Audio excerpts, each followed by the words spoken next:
दिलेल्या प्रश्नामध्ये आपल्याला सांगितलं आहे की आपल्याला दिलेल्या वर्ड डॉक्युमेंटला सेव्ह करायचे आहे। त्यासाठी आपण फाइल टॅब मध्ये जाऊ। त्यानंतर आपल्याला सेव्ह एज ऑप्शन वरती क्लिक करायचे आहे। त्यानंतर आपण त्याला डेस्कटॉप वरती सेव्ह करू आणि त्याला नाव देऊ ग्रीटिंग कार्ड। थँक्यू। दिलेल्या प्रश्नामध्ये आपल्याला सांगितलं आहे की आपल्याला हॅपी बर्थडे ह्या टेक्स्टला सिलेक्ट करायचे आहे। त्यानंतर आपल्याला त्याचा फॉन्ट चेंज करण्यासाठी आपण होम टॅब वरती क्लिक करू। त्यानंतर फॉन्ट मध्ये जाऊन आपण त्याचा फॉन्ट चेंज करून एरियल असा करू। त्यानंतर आपल्याला फॉन्टची साईज चेंज करून 36 करायची आहे। थँक्यू।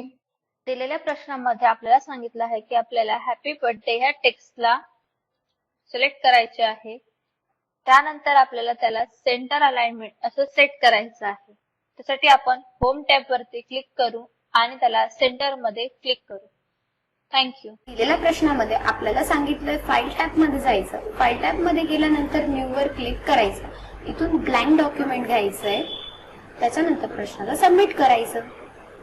थँक्यू। दिलेल्या प्रश्नामध्ये आपल्याला सांगितलं फर्स्ट इमेजला सिलेक्ट करायचंय। त्याच्यानंतर इन्सर्ट टॅब मध्ये जायचंय।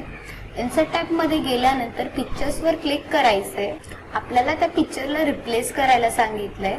आपल्या डेस्कटॉप वरून कोणतंही एक पिक्चर अप्लाय करायचं। त्याच्यानंतर प्रश्नाला सबमिट करायचं। थँक्यू।